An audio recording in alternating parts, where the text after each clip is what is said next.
재난 사태를 부른 최악의 화재, 아직은 안심이 금물입니다.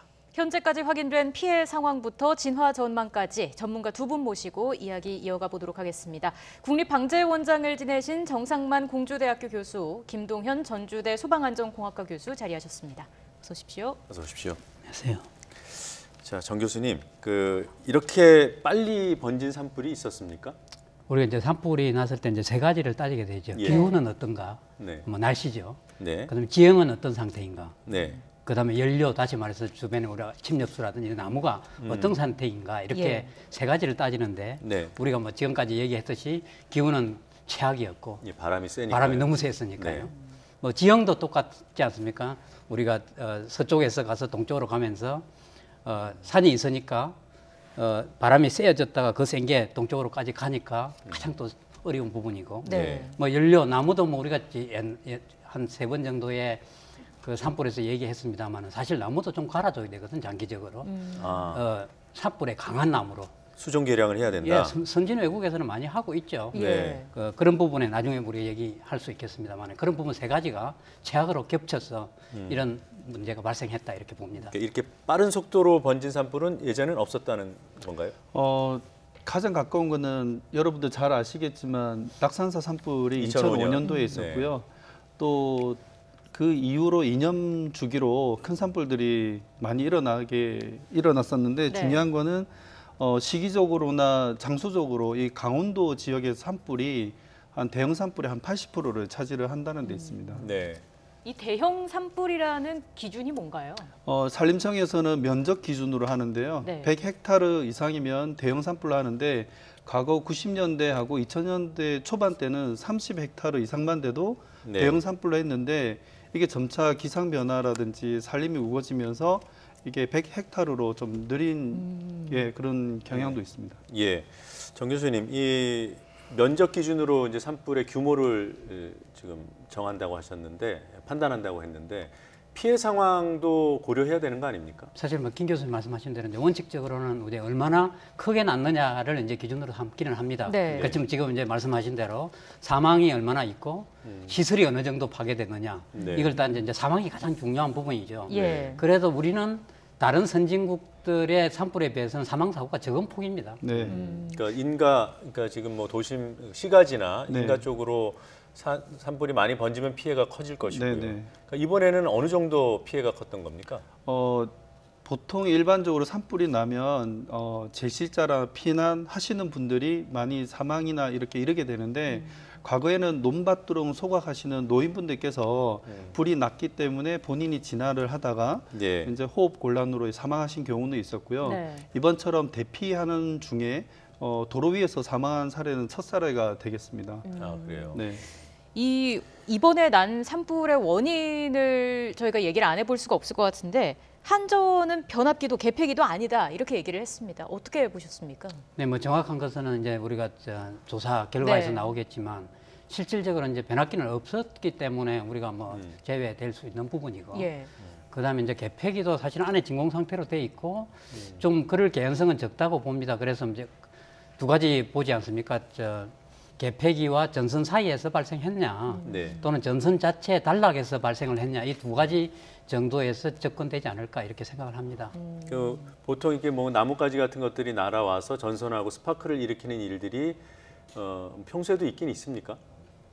가끔 생기죠. 그런 것들이. 그래서 뭐 새나 이런 것들하고 전선하고는 상당히 좀 좋지 않은 관계죠. 네. 새가 많으면 거기 물어 나르면서 새 집에서 나무가 이 전선 사이에서 안 흐르는데 흐르게 한다든지 해서 문제가 생긴 경우는 종종 있죠. 그래서 뭐 까치집과의 전쟁을 한전 네. 직원들이 벌인다 이런 얘기가 나오는 네, 거군요. 그렇습니다. 네. 근데 이번 그 산불이 그 원인인지 여부는 조금 더 지켜봐야 되겠군요. 네, 지켜봐야 되고 일단 우선은 차량 블랙박스에 찍혀 있는 전신주에서 이렇게 네. 스파크가 일어난 화면이 있기 때문에 네. 그 지점이 최초의 발화인지 아닌지는 추가적으로 조사를 해야 될 것 같습니다. 예. 만약에 그게 뭐 이번 산불의 원인이든 아니든 그런 네. 일들이 벌어지고 네. 또 그게 진짜로 이제 산불로 연결될 가능성이 있기 때문에 네. 그 부분을 좀 예방할 수 없을까라는 생각이 듭니다. 네, 정말 중요한데요. 2005년도에도 두 건의 유사 화재로 그대로 이어진 사례가 있기 때문에요. 예. 근데 이러한 이제 강풍이 부는 날에는 이제 그 전기 안전팀에서 좀 경계 태세를 좀 강화하고 네. 또는 이러한 위험한 지역에서의 전선은 좀 지중화 작업을 해서 좀 땅속으로 가서 이런 사전에 미연하는 예. 대책이 좀 필요하지 않나 싶습니다. 예. 지금 뭐 진화 작업이 계속 진행이 되고 있는데 교수님 야간 진화랑 주간 진화의 차이점이 뭔가요? 우리가 이제 상식적으로 생각하듯이 아무래도 야간은 주간보다는 어렵지 않겠습니까? 예. 야간은 일단 잘 보이지 않고 그렇죠. 또 불이 가는 방향도 가름하기 어렵고 예. 연기도 어떤 부분으로 가는지 야간은 힘들기 때문에 어렵고요. 더군다나 헬기가 뜰 수가 없지 않습니까? 네. 그래서 이제 주간 진화가 많은 사고에서 또는 재난에서 아무래도 야간보다는 좀 편리하죠. 그런데 뭐 안타깝게도 한 7시 몇 분부터 이렇게 20분부터 이게 발화돼서 했으니까 상당히 아까도 말씀드렸습니다만 좀 최악의 경우죠. 예, 그건 이제 뭐 어제 일은 지났다고 치더라도요. 오늘 또 조금 있으면은 어두워질 텐데 네. 그때 이제 헬기도 못 뜨게 되고 그러면은 만약에 그 시점까지도 불이 안 꺼졌을 때는 또 불이 다시 더 커지는 상황이 오지 않겠습니까? 사실은 이제 거기에 대해서 경계를 해야 된다고 생각을 합니다. 우리가 지금도 다 100% 진화가 된 게 아니지 네. 않습니까? 100%가 됐다 해도 우리가 알 수 없는 부분이잖아요. 네. 밑에 부분은. 그런데 지금 한 80%, 60%가 됐을 때 우리가 할 수 있는 최대한의 역량을 투자해야 된다고 생각합니다. 밤에도.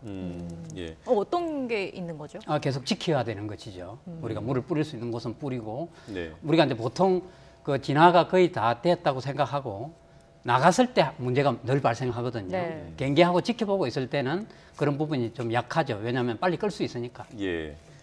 헬기 이 진화가 상당히 이제 산불 진화에는 중요한 부분이라고 들었고 또 지금도 우리 정 교수님께서도 야간에는 헬기가 투입되기 어렵기 때문에 진화가 네. 어렵다고 네, 말씀하셨는데요. 맞습니다. 헬기는 구체적으로 네. 어떤 역할을 하게 되는 건가요? 헬기는 크게는 두 가지 역할을 하는데 예. 주불 진화의 역할 하나랑 네. 그 민가 주변에 미리 물을 뿌려서 화재를 막아주는 역할이 주 임무입니다. 네. 근데 이러한 역할을 하려면 대형 헬기 이상급에서 효과를 발휘할 수 있는데요. 네. 지금 현재는 산림청에서 보유하고 있는 3톤급 3,000리터의 물을 담을 수 있는 예. 그다음에 5톤급 그런 SA-64E라고 하는 에어크레인이라는 초대형 헬기가 있는데 예. 이러한 헬기들이 이제 투입이 됐을 때 효과를 발휘할 수가 있고요. 네. 일반적으로 작은 소형 헬기는 반비바켓에 담을 수 있는 물량이 0.5톤밖에 되지 않습니다. 아, 그래요? 예, 그리고 헬기는 운영 시간이 2시간에서 2시간 반밖에 안 되기 때문에 네. 또 이제 정비도 해야 되고 기름도 주유해야 되고 그런 시간적인 로스도 다 계산을 해서 이제 전략을 세워야 되겠죠. 네. 그 헬기가요. 조금 전에 대형 헬기라고 네. 말씀하신 게 그러니까 물을 많이 실어날 수 있는 것이 대형 헬기라는 말씀이시죠? 네, 맞습니다. 예. 그럼 물을 어떻게 뭐 주머니에다가 담아서 그걸 들고 갑니까? 아니면은 그 헬기에 그 탱크 같은 게 있는 겁니까? 네, 헬기에 물탱커 시설이 돼 있는 거는 이제 대형 헬기 이상만 되어 있고요. 그래요. 네. 이제 주머니에 물을 담는 거는 소형 헬기, 흔히 말하는 반비바켓이라고 하는 예, 그런 식으로 구분을 하시면 될 것 같습니다. 예, 앞서 저희가 화면 통해서 계속 그 헬기가 산불을 진화하는 모습을 전해드렸었는데 헬기 진화의 위험성은 어느 정도나 되나요? 헬기 진화는 정말 헬기 자체가 일단 안전하지는 않습니다. 그렇죠. 네. 고정이익이 아니기 때문에 네. 문제가 생기면 바로 추락을 하기 때문에 근데 이제 아시겠지만 산불 현장에서는 뜨거운 열기, 그다음에 거기서 날아오는 불씨들, 그다음에 시계가 확보되지 않는 것, 그다음에 이제 스노클링이라고 해서 물을 주입하는 그 타이밍이 있는데 예. 이 모든 단계가 사고로 이어질 수 있고 또 실제로 산림청 헬기가 가장 최근에 났던 헬기 사고 중에서 제일 많습니다. 위험한 작업을 많이 하기 때문에 그렇습니다. 예, 특별히 뭐 안전 의식이 떨어져서 그런 건 아니고요. 예, 그런 부분은 아니고 위험한 작업을 많이 하고 네. 또 그 헬기 이제 기장님들은 뭐 수백 시간, 수만 시간의 그런 베테랑 분들이기 때문에 예. 안전 의식보다는 위험한 작업에 따른 그런 사고 사례라고 볼 수 있겠습니다. 예. 그 산불 진화에 투입되는 대형 헬기, 그 물을 많이 실어 나를 수 있는 헬기 말씀해 주셨는데 우리나라의 보유 대수는 충분하다고 보시는지요? 대체적으로 우리가 뭐 정확하게 우리가 숫자를 얘기하기는 어렵지만 지금 이제 투입되는 것이 소방청, 네. 그다음 산림청, 그다음 이제 군대 이렇게 해서 우리 군대 같은 데는 사실 어렵잖아요. 정확하게 알기가. 네. 한 60대 이상은 된다 이렇게 생각합니다. 네. 그렇지만 모든 60대가 다 투입된다고 해서 그게 잘 된다 이렇게는 생각하지 않거든요. 네. 적정한 시스템에서 적정한 전략에 의해서 우리가 뭐 물만 맞고 와서 붙는다고 이게 산불이 이렇게 제어되는 건 아닙니다. 뭐 예. 다른 캘리포니아 이런 산불에서도 보다시피 처음에 한 30분 안에 우리가 제압을 할 수 있으면 가장 바람직하지만 네. 이렇게 이제 그게 넘어지면 예. 상당히 이제 장기적인 플랜을 할 수밖에 없습니다. 우리나라는 지금 어제 오늘 한 상으로 봐서는 굉장히 빨리 하는 폭이죠. 아, 그쪽도 초기에 투입이 잘 됐다고 보시면 예, 굉장히 좀 열심히 한 폭이죠. 예를 들어서 캘리포니아 이런 데도 며칠 이렇게 하지 않습니까? 네. 그거는 이유는 이제 빨리 할 수 없다는 거죠. 어느 정도 확산돼 버리면. 네. 제가 이 헬기 부분은 효율 부분뿐만 아니라 안전 문제도 좀 네. 여쭤보고 싶은 게요. 그냥 상식적으로 생각하면 투입될 대형 헬기, 이렇게 물을 많이 실어 나를 수 있는 대형 헬기가 많으면 많을수록 네. 헬기의 투입 빈도가 각 네. 헬기 한 대 기준으로 볼 때는 적어지는 거고 네. 빈도가 낮아지는 거고 그만큼 안전도는 높아지는 거 아닌가. 그게 만약에 대수가 모자라면 수시로 왔다 갔다 해야 되니까 이 사고 가능성이 더 높아지는 거 아닌가 이런 생각이 들어요. 크든 작든 이제 하루에 할 수 있는 게 한 서너 분밖에 안 되는 거거든요. 그래요? 그것이요. 한 대당? 그리고 이제 네. 우리가 소방 헬기 같은 정도는 일반적으로 산림청 헬기보다는 대체적으로 작지 않습니까? 왜냐하면 산림청 헬기는 큰 헬기를 쓰죠. 네. 저도 뭐 소방 헬기는 몇 번 타봤습니다만은 그거는 이제 사람을 보통 실어 나르고 급할 때 뭘 하기 위해서 구입하는 헬기고요. 네. 사실은 우리가 산불 화재를 위해서만 만든 건 아니죠, 그거는. 네. 그런데 이제 산림청은 좀 크죠, 아까 큰 대형 헬기로 갖고 있죠. 네. 예. 그렇지만 그것이 이제 우리가 산림에 이르는 지금 화재는 그 산불은 우리가 생각하는 처럼 그렇게 뭐 물이 붙는다고 해서 될 면적이 아니거든요. 아 그래요. 예, 네. 그냥 우리가 작은 그 도시 화재 이런 것들은 아까 그런 말씀이 맞습니다, 앵커님의. 그렇지만 우리가 산림을 생각하면 아까 여의도 면적 또는 여의도 면적의 10배가 지금 타고 있으면 헬기는 큰 예, 그렇게 그게 될 수는 없는 거죠. 적재적소에 옵티마이저 해서 가는 수밖에 없죠. 그럼에도 불구하고 이제 특정 지역, 강원도 같은 데는 산불이 많이 나니까 네. 지자체 차원에서 네. 그런 산불 진압용 헬기를 지자체 예산으로 확보해 두는 것 이런 것들은 혹시 필요합니까? 그거는 굉장히 필요하다고 봅니다. 그래요? 그것은 왜냐하면 우리가 강원도도 아까 말씀하셨지만 2000년 또는 2005년, 네. 그다음에 이번 거의 비슷한 시기에 이렇게 일어나는 거지 않습니까? 반복적으로 되니까 예, 그럼 문제죠. 우리는 우리가 재난에 있어서 옛날에는 예방 이랬습니다만 최근에는 다 경감, 대비, 대응, 복구 이렇게 네 단계로 나눕니다. 네. 그런데 대응에 있어서만 신경을 쓰고 아까 경감이나 대비를 위해서는 이거 시기 지나면 또 신경 안 쓰거든요. 네. 네. 그러니까 이런 현상이 계속 반복되는 것이죠. 아까도 말씀드렸지 않습니까? 뭐 다른 우리는 나라가 좀 작습니다만은 미국 같은 콜로라도 이런 나라들은 곳은 산에 다 이렇게 살잖아요, 사람들이. 네. 그럼 산불이 여름 되면 거의 자주 납니다, 자연 발화로 인해서. 그러면은 제가 한번 가본 적이 있는데요, 거기에 집 바깥에는 다 이렇게 나무가 불에 타지 않는 나무를 나무. 갈고 있습니다. 네. 그러면 그게 이제 한 띠가 있지 않습니까? 띠가 네. 뭐 10m 내지 20m, 어떤 데는 뭐 10m도 가니까 불씨가 네. 가도 집이 안전한 거죠. 그래서 자랑합니다. 나는 봐라, 이 나무 심어서 에스펜 트리라고 있는데 우리나라 걸 제가 먼저 보니까 자작나무 했는데 자작나무하고 좀 다르더라고요. 자작나무는 수피가 사실상 연료 같아서 잘 조금 타지 다르더라고요. 않아요? 네, 그러니까 이제 맞습니다. 아까 침엽수라고 해서 다 잘 타는 게 아니고 음, 침엽수도 안 타는 나무가 있고 네. 화렵수도 다 안 타는 게 아니고 합수도 잘 타는 나무가 있고 네. 근데 그걸 연구해서 사실은 생각해 봐야 되는 거죠. 그러면 장기적으로는 그 주변에 심어줘야죠. 저는 그거 보고 좀 많이 놀랐는데요. 진짜 깔끔하죠. 우리 불났다 옆에 나무들 봐라 다 탔지. 여기는 우리 안 집은 탔다. 괜찮아. 네. 그렇게 말할 수 있는 거죠. 그러니까 좀 장기적인 경감과 대비 부분에 우리 이거 끝나도 자꾸 해야 되잖아요. 이게 네. 세 분 났는데도 계속 똑같이 그냥 네. 대응 복구하는 데만 자꾸 관심을 가지면 이 상황이 별로 개선될 여지가 적죠. 네, 그 수정과 관련된 얘기는 나중에 다시 한번 또 질문을 드리겠습니다. 네. 자, 주간에 지금 이 낮 사이에 완진이 안 돼 버리면은 이제 야간에 재발화될 가능성 네. 있을 텐데 어느 정도나 위험합니까? 지금 제가 들어오기 전에 확인을 해보니까 해운대 사흘 전에 났던 해운대도 네. 다시 재발화가 났다는 뉴스를 접했는데요. 네.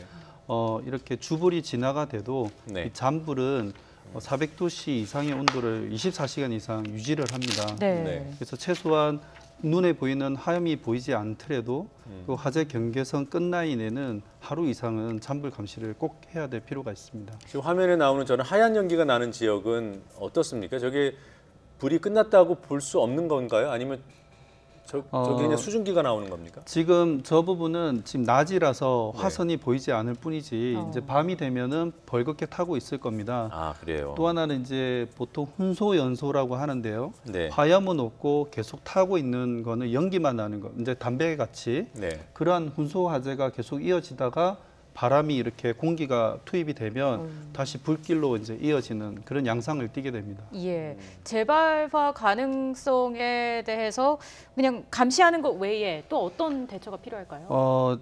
제일 중요한 거는 화두 부분에서 불이 꺼졌다 하더라도 타지 않은 연료층에 이어지는 그 단계를 방화선 구축을 해주는 게 제일 중요하고요. 그러니까 불이 번져나가는 맨 앞머리를 말씀하시는 앞머리가 건가요? 제일 중요합니다. 네. 측면도 당연히 중요하겠지만요. 근데 이제 진화 헬기가 그냥 단순히 물을 뿌릴 것이 아니라 네. 이제 산불 진화 전용 포수화약제가 있습니다.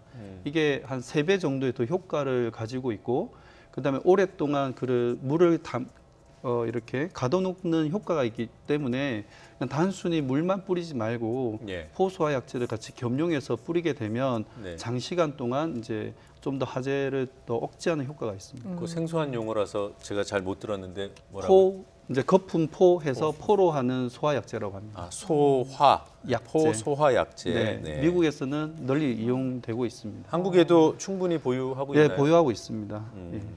뭐 갖다 뿌리는 게 저 물뿐이 아니라 이렇게 지금 섞여서 지금 네, 투여가 맞습니다. 되고 있는 건가요? 그게 이제 물이 한 99%면 네. 이 약제는 1%만 타더라도 아, 그게 희석이 자동으로 돼서 뿌리면 효과가 커지는데 이번 때 이제 영양 강화를 위해서 좀 활용도를 높일 필요가 있다고 생각이 듭니다. 예, 네. 보통 뭐 큰 불이 진압이 됐다고 하더라도 잔불 가능성이 남아 있지 않습니까? 이게 보통 큰 불이 잡히고 나서 어느 정도 시간이 흘러야 그 시간 동안 불이 나지 않은 상황이 돼야 이게 완진이 됐다고 볼 수 있는 건가요?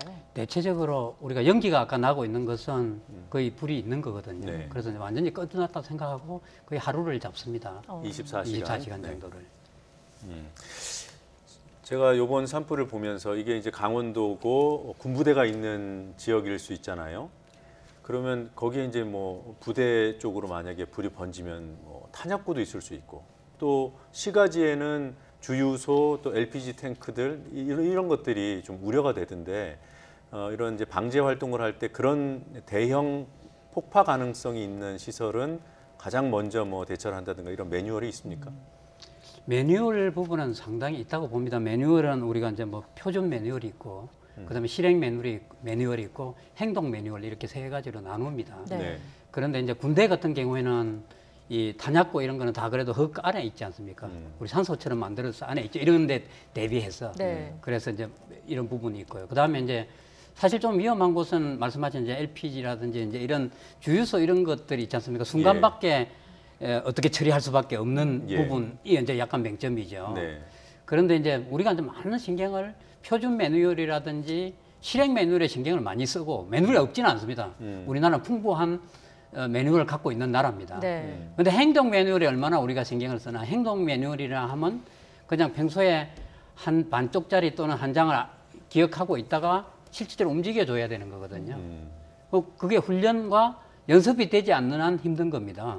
어디 뭐가 있는지도 모르는데 할 예. 수가 없는 거거든요. 그런 훈련 또는 연습 이런 게 굉장히 우리한테 맹점이죠. 다른 지금 정부에서는 표준 매뉴얼이라든지 실행 매뉴얼 이런 거 굉장히 열심히 했습니다. 예. 네. 그렇지만 실제로 국민들한테 닿는 것은 당장 예를 들어 불이 났는데 소화기를 한번 써본 사람이 끌 수 있는 거죠. 이렇게 네. 맨날 구경만 한 사람은 쓸 수 없는 거잖아요. 네. 그런 쪽에 접근이 굉장히 필요하겠다 이런 생각합니다. 그러니까 그 일반 국민에 해당하는 네, 건가요? 그렇습니다. 네, 예. 알겠습니다. 국민이 못한다 이렇게 얘기할 게 아니라 네. 우리가 훈련시키고 또 교육시키고 연습시켜 놓은 상태에서는 이게 원활하게 움직일 수 있죠. 아, 불나면 어디서 뭘 내가 해야 되겠다. 이런 것들이 굉장히 약하지 않습니까? 네. 비상연락망은 우리는 잘 만들어 두고 있습니다. 네. 그런데 비상연락망을 통해서 제각하면 제가 뭘 해야 되는지는 없어요, 거의. 대부분의 그 기관에서 그렇지 않습니까? 그게 할당이 되고 할당만 되는 게 중요한 게 아니라 훈련하고 연습해야 되는 것이죠. 네, 알겠습니다. 아까 나무 말씀해 주셨는데요. 보통 보면 이제 화렵수는 잎이 넓으니까 네. 이게 불도 잘 붙을 것 같고 또 참나무 같은 경우는 화렵수잖아요. 네, 그렇죠. 참나무가 땔감이기 때문에 화렵수에서 불이 더 잘 날 것 같다라는 생각이 또 들기도 해요. 네. 근데 말씀 들어보니까 침엽수가 더 화재에 취약하다고요? 침엽수가 더 취약하죠. 우리 이게 분류한 걸 보면요. 그렇지만 모든 침엽수가 다 그 그런 한 게 건 아니고 아니고. 소나무 같은 거는 취약하다. 송기 그렇게 때문에 보는 겁니다. 그렇습니까? 예, 송진하고 이런 것 때문에 화렵수도 뭐 더 안 타는 게 많습니다. 네. 그래서 제가 오면서 보니까 다 분류해놓은 게 있더라고요. 이런 네. 것들은 이제 내화력이 있고 이런 것은 내화력이 없고 다 분류가 돼 있는데 실제로 그런 것들 우리가 활용하느냐 그것도 돈이 들지 않겠습니까? 이걸 네. 다시 체인지해야 되니까 이런 부분에 대해서 좀 아까 말씀드렸지만 중장기적으로 특히 우리 동해안 쪽은 그런 생각을 해봐야 될 거라고 생각합니다. 네. 그럼 정책적으로요. 네. 만약에 그 산과 인근에 있는 그게 뭐 네. 강원도로 국한해서 보자면 화재 위험이 더 크니까 네. 산과 인접해 있는 뭐 대규모 아파트 단지나 아니면은 뭐 주유소 시설물 이런 것들을 만들 때 그 인접한 곳에는 그 방어벽 같은 네. 그런 불에 안 타는 수종으로 네. 심어야 된다라든가 네. 이런 것들을 의무화하는 정책은 어떻습니까? 너무 중요한 말씀을 하셨는데요. 지금 미국이라든지 호주라든지 이런 곳에서는 네. 그 산림과 인접돼 있는 주택 가옥 같은 경우에는 예. 세프티 존을 1, 2, 3로 나누어서 일단 아예 가연물을 없앤다든지 예. 그다음에 불에 강한 내화 수종을 심는다든지 이러한 정책을 법적으로 하고 있습니다. 아, 네. 그렇군요. 근데 다만 이제 우리는 사유지가 있고 또 이제 그 토지에 대한 개인적인 그런 요구 사항들이 있기 때문에 법으로는 만들어져 있지는 않고요. 소나무와 굴참나무가 위험하다를 판단을 할 때는 네. 이 봄철에 다 아시겠지만 참나무는 잎이 열려 있지도 않고 네. 그냥 낙엽으로만 존재해 있지 않습니까? 네. 근데 소나무는 잎이 무성하게 되어 있고 탈 것들이 많은 거죠. 음. 또 실제로 탔을 때 칼로리가 한 1.5배 이상 더 소나무가 많이 나옵니다. 이게 더 끄기 힘든 거죠. 예. 그래서 내화수림이라고 하는 거는 잘 타지 않거나 열량이 낮은 나무, 그다음에 잘 타는 나무는 소나무 같이 이 이제 산불에 취약한 나무라고 보시면 될 것 같습니다. 예, 네, 그렇군요. 수종이 산불 확산에 영향을 준다라는 말씀이신데 재난 사태가 선포됐습니다. 적절했다고 보십니까? 그러니까 재난 사태는 아주 위험이 돌아올 할 때 재난 사태를 선포하는 것이지 않습니까? 네. 네. 그래서 저는 평소에 이렇게 생각합니다. 우리나라에 보통 자연재난을 이렇게 볼 때 참 선포를 늦게 한다. 예를 들어 네. 특별재난 지역을 거의 다 태풍 지나고 나면 한다. 음. 그래서 계속 저는 이런 말씀을 드립니다. 이게 사전에 어떤 걸 하지를 않고 사후에 자꾸 한다. 그래서 혹시 뭐 재난 사태 선포가 조금 일렀다 하더라도 저는 문제될 것이 없다고 생각합니다. 국가나 정부에서 생각할 때 미리 네. 선포를 해서 선제 대응을 하는 게 바람직하지. 우리는 또 안 되면 또 왜 일찍 선포했냐, 또 네. 왜 늦게 선포했냐 네. 할 수 있으면 네. 가감하게 대응을 해 가는 것이 그게 국민과 재산을 보호하는 것이지 않겠습니까? 미리 한다는 거는 어느 정도 상황일 때 한다는 예를 들어서 우리가 한 몇 년 전에 우리나라에 태풍이 왔을 때, 그다음에 미국에 태풍이 왔을 때가 있었습니다. 한 네. 일주일을 사이에 두고 왔습니다. 예. 그러면은 벌써 제주도에 왔을 때 우리는 사태를 선포해야 됩니다. 위험하잖아요. 우리는 왔고 거의 끝날 때 선포합니다. 피해가 피해가 드러났을 때. 발생 때만. 네. 그게 얼마나 많은 돈을 소모하는 것인지는 실제로 계산해 보면 엄청난데 그 돈이 눈에 안 보이니까 사고 난 것만 이렇게 생각을 합니다. 그러니까 예방에 돈을 투자했다든지 예방을 열심히 했다고 칭찬받는 사람 거의 없습니다. 네. 대응을 잘했다 칭찬받습니다. 그러면 그것이 실질적인 돈은 어떤 게 많이 소모됩니까? 훨씬 더 예방을 했을 때 돈이 더 덜 들지요. 덜 드는데 네. 그걸 우리가 아직 잘 받아들이지 못하니까 재난 관리에서는 후진국이죠. 재난관리 후진국이다. 동의하십니까? 네, 부분적으로는 동의를 합니다만, 예, 근데 이게 말씀하셨다시피 의사 결정을 네. 어떻게 하느냐에 대한 체계적인 시스템이 있는 게 중요하고 정부마다 또는 그 지휘권자가 바뀔 때마다 이게 달라지면 안 되겠죠. 네. 누가 어느 정부가 돼도 이러한 상황이면 일목요연하게 똑같은 시스템이 돌아가게끔 하는 그 체계가 중요하고 그러기 위해서는 앞서 말씀하신 대로 훈련이 필요한 거라고 생각을 합니다. 예. 지금 재난 사태가 선포됐어요. 그러니까 다른 때보다는 좀 일찍 됐다고 평가하시는 거죠. 네. 근데 이게 재난 사태가 선포가 되면 뭐가 좋습니까? 일단은 이제 이재민에 대한 복구 지원이 바로 이루어질 수 있고요. 예산이 예. 바로 편성되기 때문에 네. 의료라든지 통신이라든지 수도라든지 가스라든지 이러한 시설이 적극적으로 행정 조치가 이루어지게 됩니다. 예. 뭐 간단히 말씀드리면 피해를 입은 이재민들의 그런 생활을 정상화시키는데 더 빨리 이루어질 수 있다라고 이해를 하시면 될 것 같습니다. 네. 그러니까 번국가적으로 가기 때문에 지금 이제 중앙재난대책본부장은 국무총리님이시거든요. 네. 예. 그렇게 가니까 우리가 이제 일반적으로 시군구 또는 시도에서 해야 되는 것들을 우리 행정안전부 장관 위에서 국무총리님이 지금 대응을 하기 때문에 네. 훨씬 더 한 복구 비용 이런 것도 한 2.5배 이상 네. 이렇게 가는 것이죠. 비용 투입 규모도 커질 수 있고 커지고, 또 예. 속도도 빨라지고요. 네, 맞습니다. 이게 특별 재난 지역 선포도 검토 중이라고 하는데 이 재난 사태 선포와는 어떻게 다른 건가요? 이게 이제 재난안전관리기본법에 명시가 돼 있습니다. 예. 한 3가지 사례가 있는데 이 중에서 이제 재난 범위가 크든지 이제 사후죠. 그다음에 그게 예상이 되는 지역에는 국무총리께서 이렇게 지정을 할 수가 있고요. 네. 이제 특별 재난 지역이라고 하면 이제 교부금이 됐던 지원금이 점차 좀 커지게 이렇게 또 행정 절차가 빠르게 일어난다고 보시면 될 것 같습니다. 예, 지금 저희 화면 하단으로 속보가 나가고 있는데요. 조금 전 속보를 보니까 강원도 강릉 옥계 지역 여전히 진화에 어려움을 겪고 있다는 옥계 지역의 바람 풍속이 초속 15m라고 합니다. 이 정도면은 진화가 상당히 어려움을 겪는 수준의 바람인 거죠. 예, 최강은 아니지만 중간 네. 정도 불에서는 어려운 부분이죠. 15m 네. 퍼세커면은요. 네, 좀 15.8m니까 거의 16m. 좀 바람도 잦아들었으면 좋겠고 진화 작업에 좀 더 진척이 있었으면 하는 바람입니다. 오늘 두 분 말씀은 여기까지 듣겠습니다. 시간 내주셔서 고맙습니다. 고맙습니다. 감사합니다.